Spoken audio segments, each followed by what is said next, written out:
Hello and welcome to Moment of Truth on Labour Social. I'm Graham Hughes. Today, Tory MP Tobias Ellwood quit as the chair of the Defence Select Committee, many saying that he jumped before he was pushed. This happened after the former Defence Minister proudly posted this video back in July, totally fangirling the Taliban and making a massive tit out of himself. Helmand province in Afghanistan, courtesy of the Halo Trust. And all that's happened here since 9/11. This is a very different country in deal. It feels different now that the Taliban have returned to power. Well, it may be hard to believe, but security has vastly improved, corruption is down, and the opium trade has all but disappeared. Pylons distribute electricity to the cities. Solar panels are now everywhere, powering irrigation pumps, allowing more crops to grow. And the Halo Trust, the world's largest mine-clearing charity, is removing tons of lethal ordnance, allowing more and more Afghans to farm safely again. But here's the dilemma. Why didn't these game-changing programs not happen when NATO was here? And after NATO's dramatic departure, should the West now engage with the Taliban? You quickly appreciate this war-weary nation is, for the moment, accepting a more authoritarian leadership in exchange for stability. Well, here in Kabul, the streets are relatively safe. The checkpoints have all gone, businesses are reopening, the economy is starting to function. Our British embassy is just through those gates over there. Unfortunately, it's still closed. There is a calm, though, to the country that local elders say they've not experienced since the 1970s. That's how long ordinary Afghans have experienced war. So, do we shout from afar and risk another era of instability, a rise in terrorism and mass migration?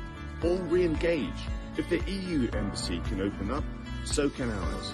And incrementally, we can encourage the progressive changes to the economy and critically for girls' education and female workers that we all want to see.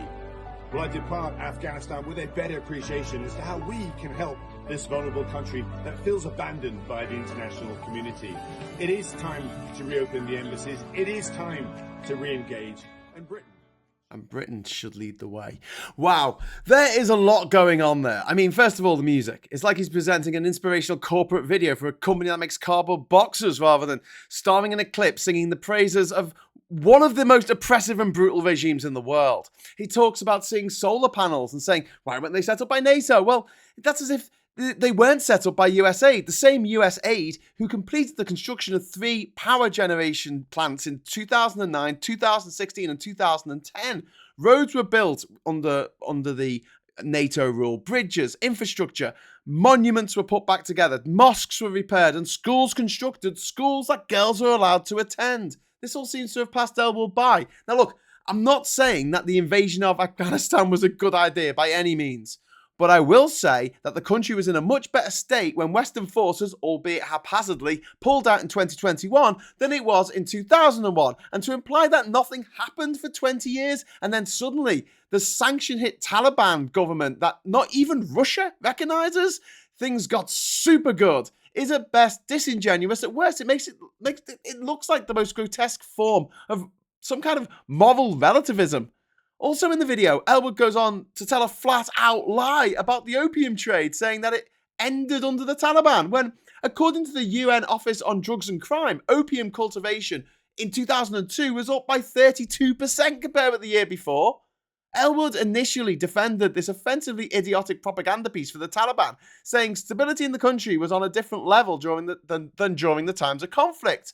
He did later apologise, deleting the video and admitting he got it wrong. I mean, there's getting it wrong, and then there's getting it so wrong that even Pound Shop Penfold, Mark Weekend Warrior Francois, and Wish Bond villain Richard Slaver Drax got their backs up over it, leading them to join Labour's Kevin Jones and Derek Twigg in submitting a no-confidence motion in Ellwood. In Ellwood's resignation statement, he said he believed that he retained the support of the majority of the committee, but without the backing of all of the room, he claimed that it would prove a distraction. He went on to blame poor communications. That video was apparently all he was trying to do was merely call for greater international engagement in Afghanistan. Yeah, mate, There are ways of doing that without creating a cringy bum-licking video with terrible music from one of the most brutal and misogynistic regimes in the world.